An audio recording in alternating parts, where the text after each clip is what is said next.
Welcome to your favorite channel where we talk basketball and culture, all while chefing up recipes of your favorite dishes. Welcome to the concession stand. It's halftime. Welcome, guys. So for today, our topic is who is the GOAT? The greatest of all time.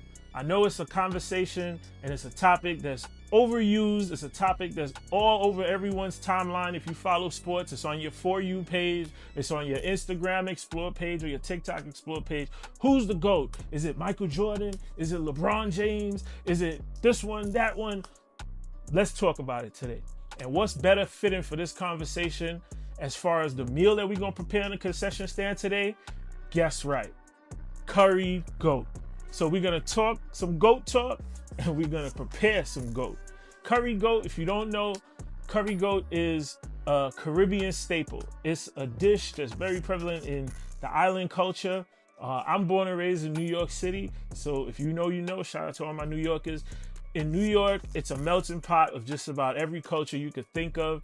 And in the Black community, it's a lot of the Caribbean culture influence. So, you know, you got Jamaicans, Trinidadians, Bajans, Grenadians, Haitians, Guyanese. They all come together across the 5 boroughs and make New York special in that side of the culture.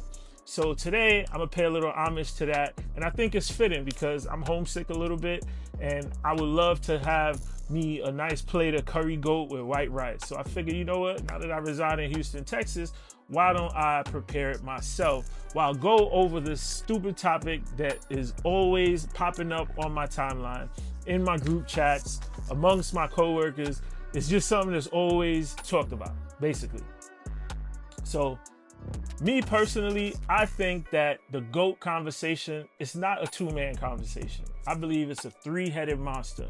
And those 3 giants are Michael Jordan, Kobe Bryant, and LeBron James. So let's get into it. Let's talk about it a little bit and let's get to this GOAT. So I've got 2 pounds of washed, cleaned, vinegar, lime, salt, all that good stuff. Get the gook off of the GOAT. So now we're gonna go ahead and season it. I'll put the description and up on the screen so you'll see all the different items that I use. I'm gonna go with my fresh veggies first. Then I'm gonna go ahead with some garlic powder, onion powder, some ground pepper, black pepper, that is. Gonna add some all-purpose seasoning.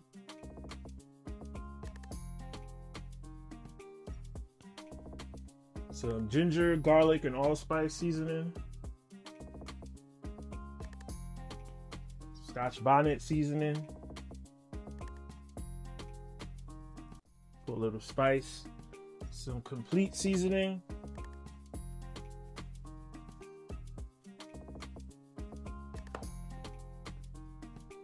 Some goat flavored bouillon. It's just like a chicken cube if you don't know what that is. Some green seasoning.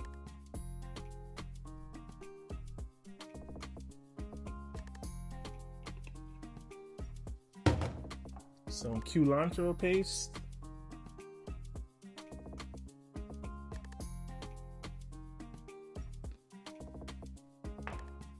And of course, the star of the show, some curry powder.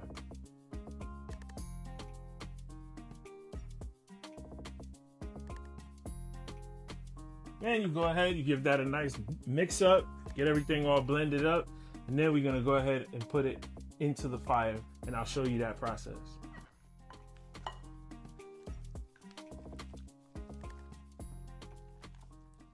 All right. So like I said, we're going to do some GOAT talk, right? We're going to talk about who is the greatest of all time. So as I mentioned before, I got MJ, I got Kobe, I got LeBron. I believe it's a 3-headed monster. Now, why do I believe that? For someone to be considered the greatest of all time, you have to be of all time. You have to play in every era against everyone. And that's just nearly impossible because Jordan played in the 80s and 90s. Kobe played in the late 90s and the early 2000s. And LeBron's played in the early 2000s to now. I mean, he's still playing. But at the end of the day, I feel like it's kind of disrespectful to say that someone is better than someone else that has not played against each other. Now, if you was to tell me Jordan is greater than Clyde Drexler, oh yeah, I believe you, because he spanked Clyde Drexler in the finals and he was pretty much in his class. If you tell me he's better than Charles Barkley, for sure. But for you to tell me, you know, Michael Jordan is greater than, you know, Victor Wembanyama, yes, because of his accomplishments, but if we talking skill and we talking everything on the floor, it's kind of hard to make that assumption because, for one, you know, Kobe Bryant played against Michael Jordan when he was a baby, 18, 19 years old, full of energy. Michael Jordan was 35 on his last leg out the door. So do we hold that against Michael? Or do we say Kobe wasn't ready for that type of competition because Michael was way more experienced? And then on the other hand, you got LeBron. LeBron is going to be 41 years old right now, and he's still a top 10 All-NBA player to this day, amongst guys like Anthony Edwards and, you know, Donovan Mitchell and Luka Doncic, all these guys who are great, and he's still playing at a very high level. So in that aspect, maybe so much age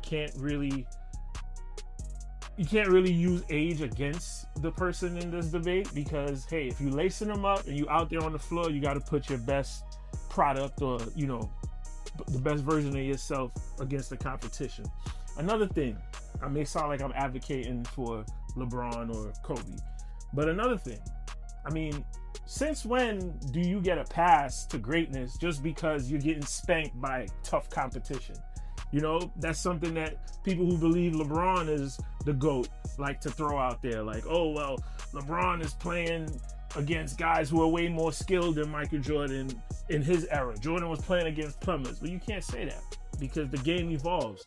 I mean, Jordan played in the 80s and 90s, and the style of play was completely different to the 50s and the 60s or the 70s when Dr. J was playing.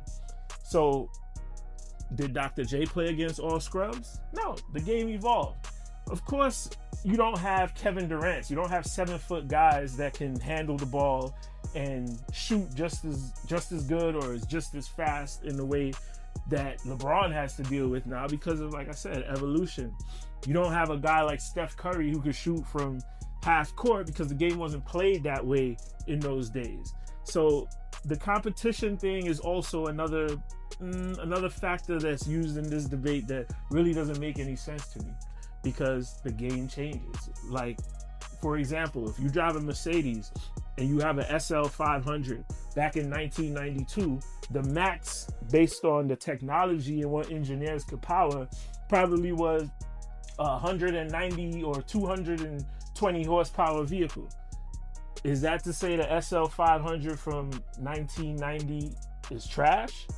No, the SL 500 today, obviously you're going to think it's better because there's more technology, there's a whole lot more factors, engineering has improved, but for that time, that car was the beast. And just like for right now, that car would be the beast. So that's why I like to say that the GOAT debate is really, it's more than one, and there's no all time. It shouldn't even be GOAT. It should be the greatest of an era. What is that acronym? GOAE, the GO? I don't know, but you have to give respect to every level or every step in evolution when it comes to the game. For example, Kobe is always, to me, Kobe was one of my favorite players, and to me, I feel like he's always forgotten because he was caught in between two eras of complete dominance. You had Jordan, who dominated the 90s when he actually came into the league in 96, 97. And then you have the era of LeBron where everyone's looking for that next dominant figure, and he was just getting started when Kobe was in his like peak prime powers, right in between. Was there great basketball in the 2000s? Arguably, I feel like the 2000s, from 2000 to 2009, was some of the best basketball because you had the skills of the 90s and you still had that level of physicality, and then you had the evolving skills of the players of the next generation, like the James Hardens, the Steph Currys, the Kevin Durants. They were beginning to take flight at the end of that decade and change the game forever with shooting, with spacing, with speed, all these different things that were not factors in the previous era. So I feel like if you're a real fan of hooping, you're going to appreciate all the greats. But now this GOAT thing is definitely, and the only way to have this discussion is to make it an accomplishment or an accolades thing. Because if you're talking skill is measured by what or how the subject looks in front of the competition in front of them. I cannot judge Wilt Chamberlain and say he's way better than Shaquille O'Neal. He never played in front of Shaquille O'Neal. So I have to judge it based on the competition in front of him. And if you want to talk about that, Michael Jordan slaughtered everything in front of him. Whether they were plumbers, whether they were great players, whether they were athletic or not, you put him in front of him, he beat him. That's just what it was. Kobe, same thing with Kobe. You put whoever he had in front of him, he did the best of his ability to beat them. Granted, again, evolution, the game changed. You started getting the birth of the super team, the dynasties, the Spurs. Then you had the Celtics, superstars coming together and merging together to form teams to win championships, just because everyone knows with all the factors of skill and all the different factors that, you take into winning, fatigue, role players, they know how difficult it is to win a ring. So with the change of the game, the need for having multiple superstars and the spacing and the pace of the game changed. So now that's a whole new era Kobe played into, where you had Paul Pierce and Ray Allen and Kevin Garnett and those guys forming super teams. And then LeBron took the super team era to the next level when he joined with D Wade and Chris Bosh, which is something people also hold against him in his legacy. So you have to be fair when you're calling this argument or this debate, so to say. We're going to jump right back into that. Let's go start this Curry GOAT, and then we'll get into the next leg of who really is the changer of the game. So I know I said I was going to use the fire, but just because, it is halftime, I'm kind of pressed for time, I'm going to use the Instant Pot pressure cooker.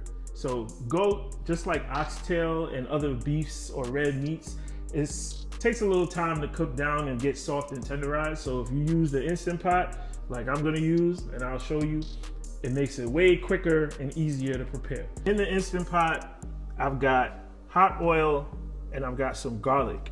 So I'm gonna add also some ginger paste for that ginger flavor. The oil roasts that down a little bit. Is the curry powder. So you gotta toast the curry so that you can get that flavor all the way through. I know we added it while we were seasoning, but it's necessary to burn or toast the curry, so to say.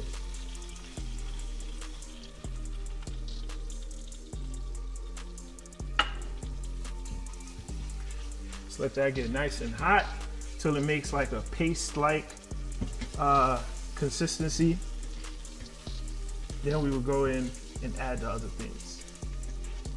Also gonna add half of a bouillon cube, since I'm not gonna use any broths or flavored liquids to balance my gravy.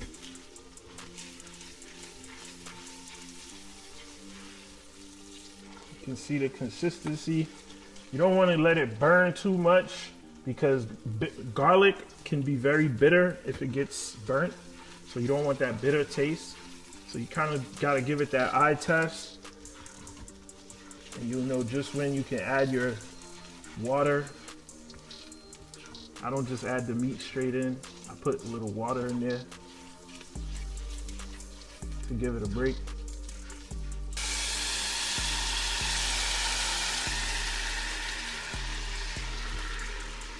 Just stir, just make a gravy.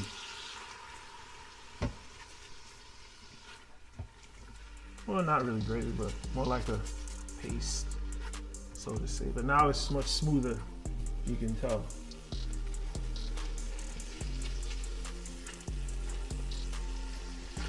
Let that cook up for a second, about 31 seconds. Now you're gonna add your goat.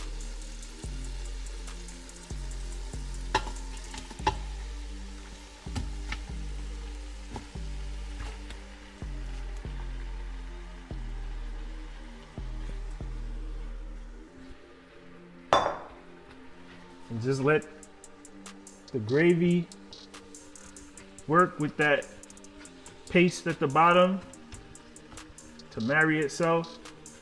Then once it marries a little bit, then you stir it. Then we add a little liquid and put the top on so that it can pressure cook. It's in here cooking a little bit. Everything is marrying together beautifully.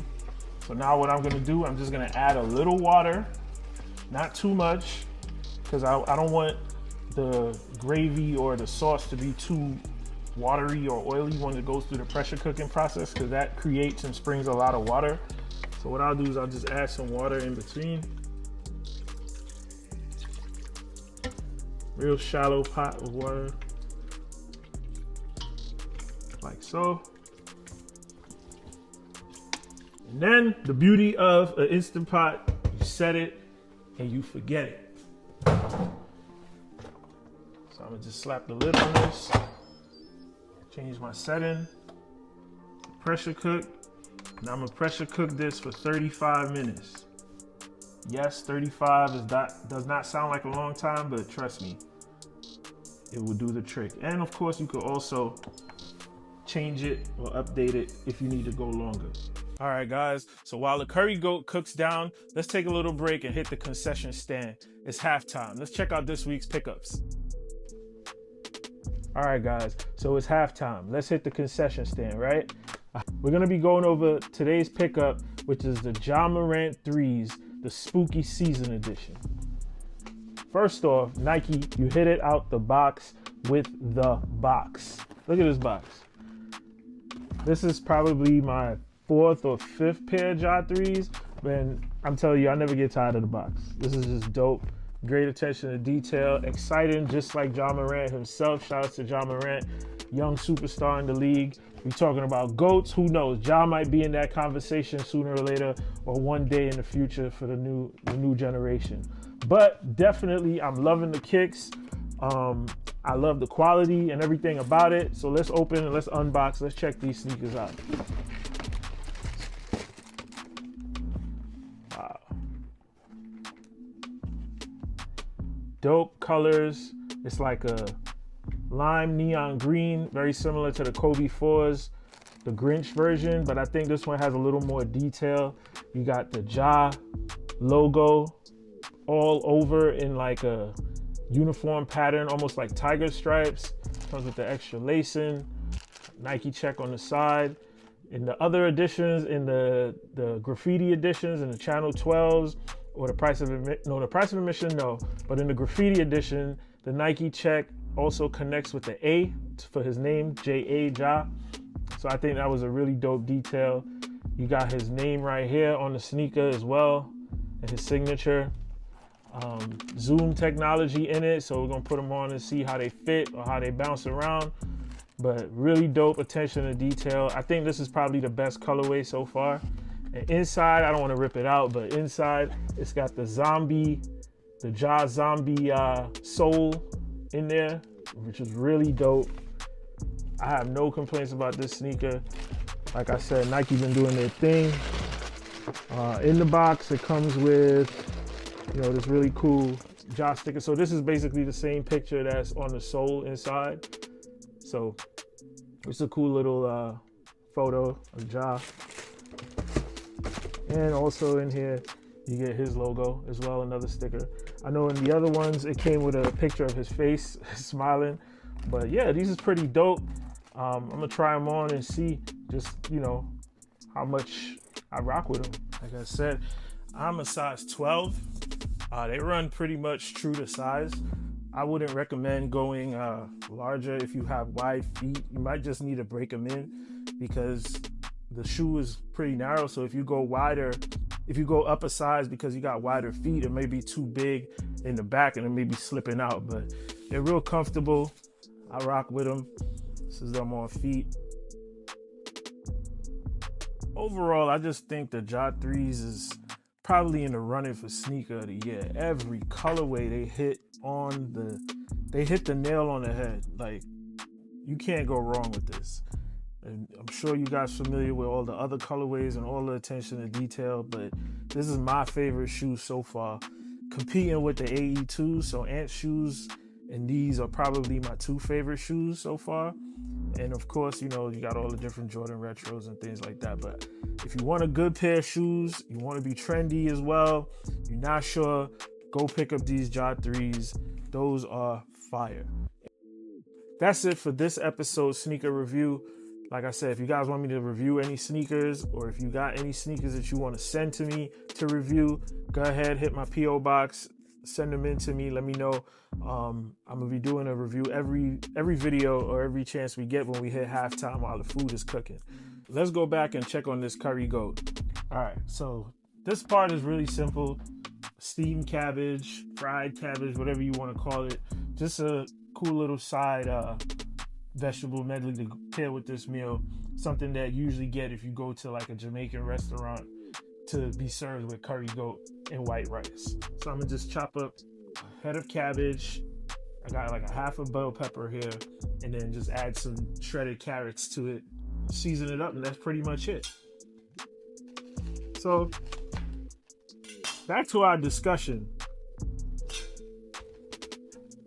At some point, the media has got to stop with the narratives based on nostalgia, because although, like I said, or I mentioned, I grew up, Michael Jordan was the definition of excellence. He was that star that's too far in the sky that you can't touch. LeBron, Kobe, a lot of these guys, you know, they looked up to Michael. And Kobe even patterned and modeled a lot of his game behind Michael. I mean, we saw how Kobe came in 96, and by around 2004, 5, kind of around when he became the Black Mamba, 2006, 2007, those years, we saw that game evolve. He went from a more athletic game, you know, driving the ball, not really too much of a off the ball kind of guy, creating. And that evolved playing more with his back to the basket.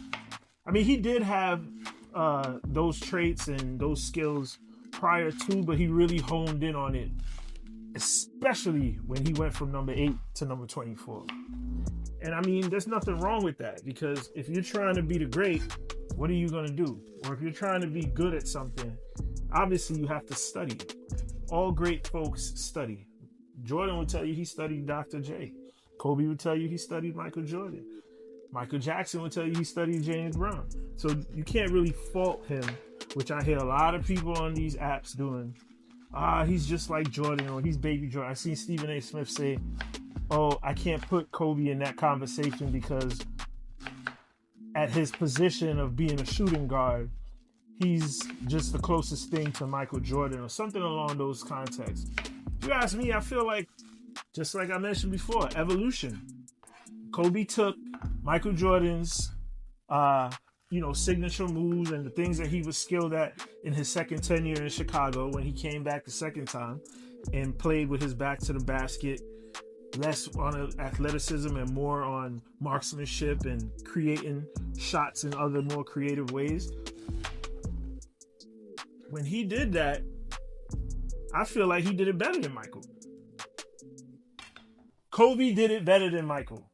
That's not hard to say. That's no way disrespecting Michael Jordan whatsoever. Like I said, I grew up looking up to Michael Jordan. But for some reason, it's like when you mention something about people's favorite players or stars that are revered in their eyes with their childhood or key moments or times in their lives, you know, people get real testy and people get real personal. But I feel like if you're a real lover of the game, those things shouldn't be a shock if you're calling it for what it is. You know, I just feel like we have to at some point stop tearing down the other superstar to make a case for the other one. Kobe and LeBron, to me, you kind of have a case because they played against each other. And I don't even really see those debates going. But when it comes to Jordan and LeBron, my God, you guys want everything. His firstborn and all. Jeez. I feel bad for him. I mean, those are tremendously large shoes to try to fill.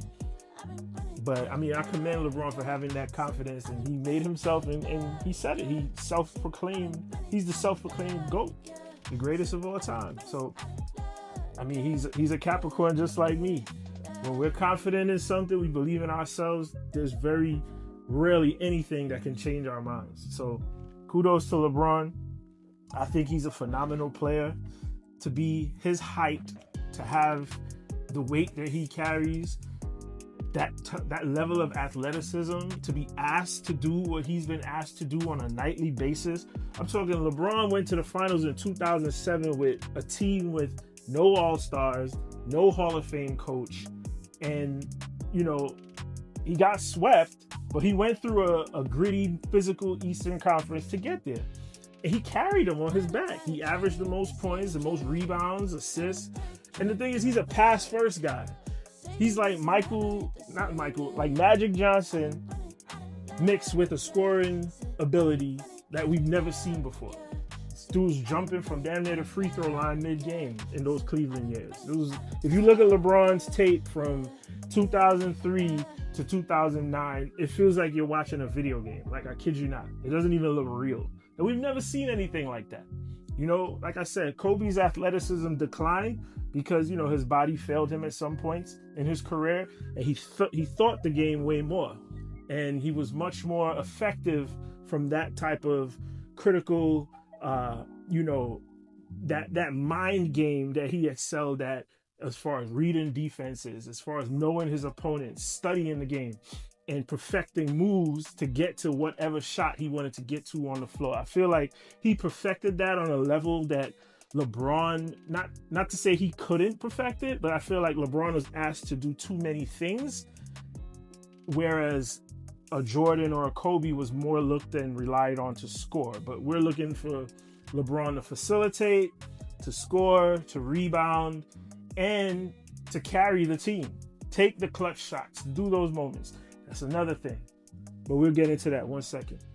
So just in a frying pan, I just added some oil. Gonna add some minced garlic. Not too much, so we don't want it too bitter. Heat that up, and then we'll add the shredded cabbage, carrots, and bell peppers and season it up. But to my point, we talking clutch.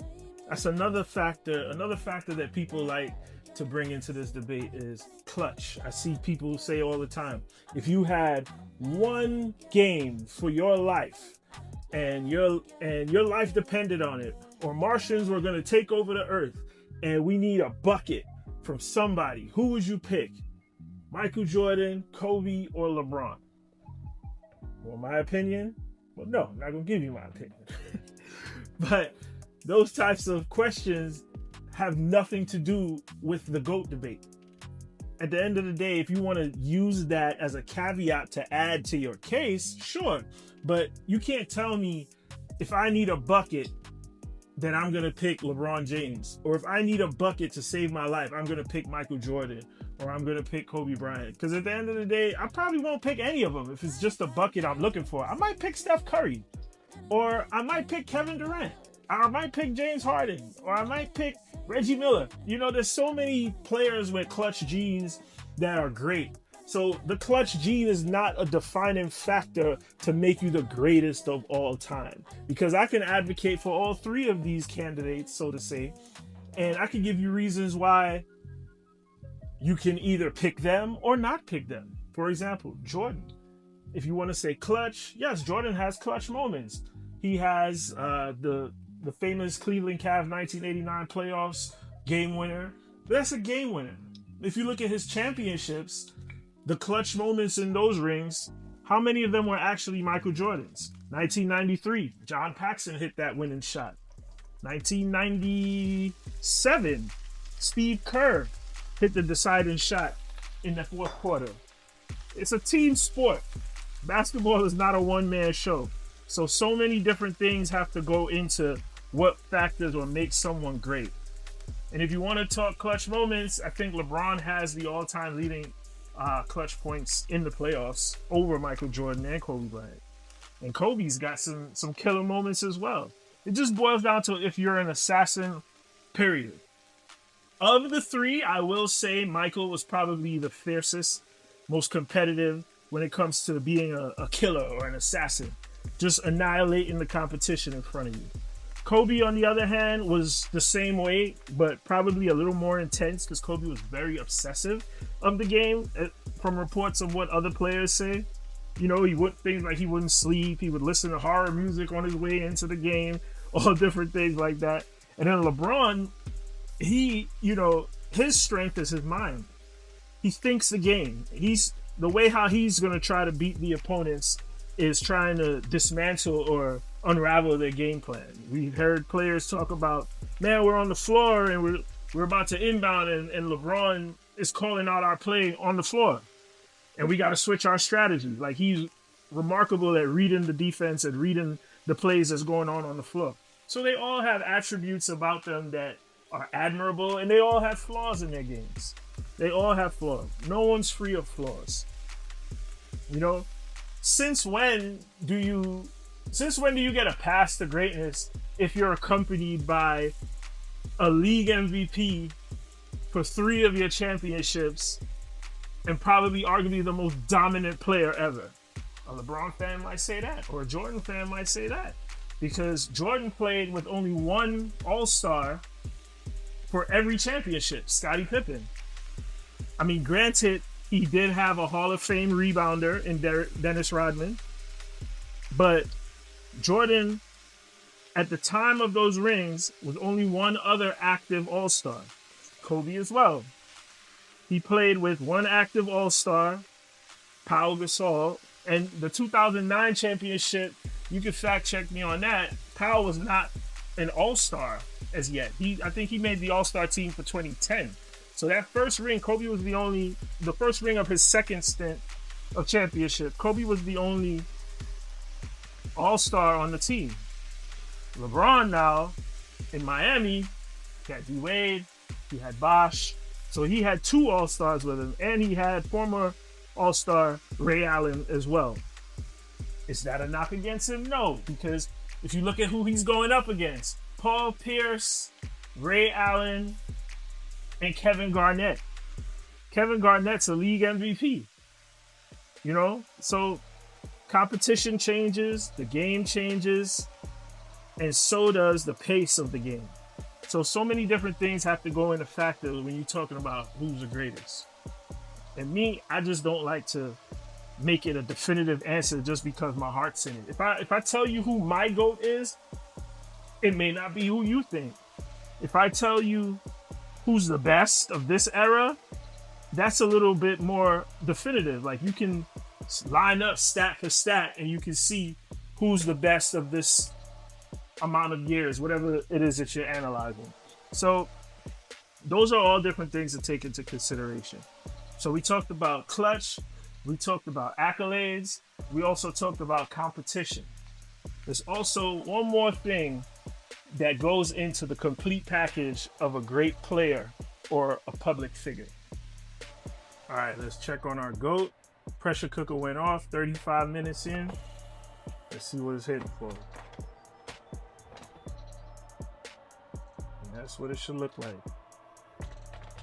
So obviously with the pressure cooker, like I said, it's gonna bring up a lot of water, a lot of gravy, and it's super tender and soft.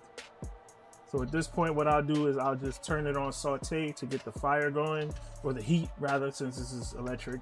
Get the heat going, and I can adjust my taste, salt, pepper, any other things that I may want to add and thicken the gravy up in the process. It looks great.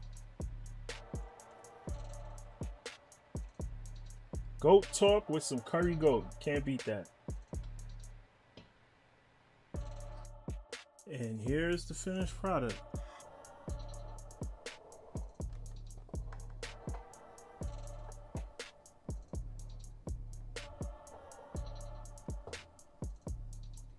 So now that our curry goat is completed, looks great, delicious, let's give it the taste test.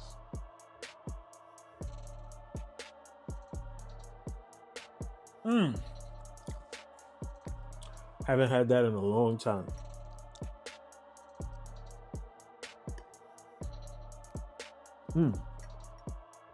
Make sure you guys try this recipe. I'll leave all the details in the description, but this is really good. To continue the conversation or kind of cap it off, there was, like I mentioned, one more attribute when considering the greatest, and that is cultural impact or off the court influence or impact, however you want to word it. And if you take the three titans that we're discussing, I think Michael Jordan is single-handedly responsible for the evolution of the businessman, of sports, or the athlete being a business themselves. Jordan brands revolutionized the sneaker game, apparel. It's gone on to be one of the most profitable and most influential brands out there. Before Jordan, I don't think anyone had a signature shoe of that magnitude. You had the Converse weapons with, Magic and Bird, but nowhere on the scale of what the partnership between Jordan and Nike was. I mean, they made a movie about it, for crying out loud. Michael Jordan revolutionized sneaker culture. I mean, in the 90s, the hip-hop influence, sneakers became not just basketball shoes, but it was fashion. We look at sneakers or basketball shoes in that way because of the Air Jordans. And that opened the door for other athletes to get signature shoes, the Pennies, the Barkleys. Now we got the John Morants. We got Zion Williamson, who's signed to Team Jordan. Jordan is signing athletes now as he's kind of, went off from Nike and become a brand himself. That's led for Kobe Bryant and LeBron James to have their own signature Nike shoes as well. Adidas, all these other companies, Reeboks. The signature shoe was revolutionized by Michael Jordan. So for that, his cultural impact is at a super mega all-time high.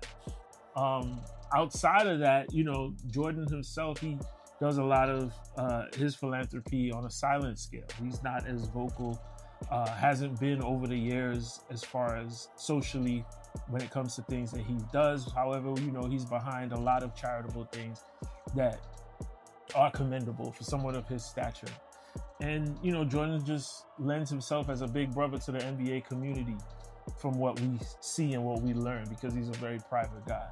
Kobe Bryant, on the other hand, his cultural impact is heartfelt, and it's so bittersweet because he lost his life at such a young age, at 40 or 41 years old. However, I can't remember exactly how old he was when he passed on, but, he left such a great legacy in the short time that he gave us in his career. He left it all on the floor, and he left us with his mantra, the Mamba mentality.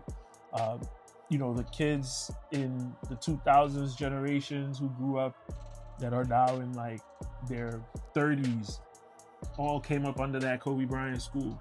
Become the student, work as hard as you can, and that student becomes the teacher. That's his mentality. You give it all that you can, and what he's done for, female basketball with his daughter and what he started bringing light to those things was out of this world. Kobe's seriously, tremendously missed across the world. He's a global icon. I mean, you've seen the documentaries from Team USA going overseas to China, and they're like, man, Kobe was like Elvis, or like Michael Jackson. He was so popular. Everyone loved him. He touched so many in such a short frame of time. And then there's LeBron James. Arguably, with the exception of maybe Kareem Abdul-Jabbar, I don't think we've ever had such a socially woke or aware athlete or star. Obviously, Kareem Abdul-Jabbar, and of course Muhammad Ali, who's probably the most influential socially aware athlete. LeBron has never bit his tongue or hid behind his celebrity or took the easy way out for standing up for things that he didn't believe in or injustices that go on in our country. He's very admirable. He's a great role model. I mean, if you just look at him, single parent home, beat the odds of the inner city ghettos, fell in love with his high school sweetheart, had 3 children, and his oldest son is in the NBA with him. We've never seen a father-son duo. His younger son is in college basketball and, going to prime. I'm sure he's going to make his way to the pros as well. All of that while managing a billion-dollar empire. LeBron is probably the first active billionaire in the NBA while still on an NBA roster. His business acumen just keeps getting better and better with his production company, his movies, all these different things. So, LeBron's off the court, just like I mentioned earlier, evolution. Michael walked so Kobe can run, and Kobe ran so LeBron could fly. It's just the way life goes. So I say all of that to sum this up. Yes, we all have favorite athletes. We all have the player that means the most to us because of the time in life or, just our own personal nostalgia. But if we're going to be fair, in my opinion, this is the purpose of this video on the concession stand with me, your average Joe. What is my opinion? I think the greatest of all time is a compilation of 3 fine, fantastic athletes that revolutionized the game and took it further and further beyond the heights of those before them. And that's Michael Jordan, that's Kobe Bryant, rest in peace, and that's LeBron James, who's still out here giving us all that he has on a nightly basis. Now, his longevity may be something that others use to push him higher, the fact that he's doing it longer than everyone else, but that's getting more into the specifics because obviously there's so many different factors that you can say to credit or discredit. But I think that these are the 3 most valuable players to our game when it's all said and done, as far as impact, influence, and just what they did out there on the floor. It's a 3-headed monster when it comes to the GOAT conversation. I'm sorry I didn't give you guys just one definitive answer. Jordan's the GOAT. Michael's the GOAT. Kobe's the GOAT. LeBron's the GOAT. But that's how it is. I mean, hey, my opinion is my opinion. In the comments, let me know what your opinion is. Who's your GOAT? Let me know if you think I'm just full of nonsense. If I'm saying stuff that I don't know what I'm talking about. Let me know. Engage with me. I'm interested to hear everyone's take because it's always a one-man answer. It's either this side or that side. Very few people I hear, make a case for everyone. I could make a case for everyone, all 3 of them, Thanks for rocking with me on the concession stand. Halftime is up. I'm going to get into this curry goat and make sure you guys hit that like, that subscribe button. Stay tuned for the next episode. We'll be back in the concession stand. See ya.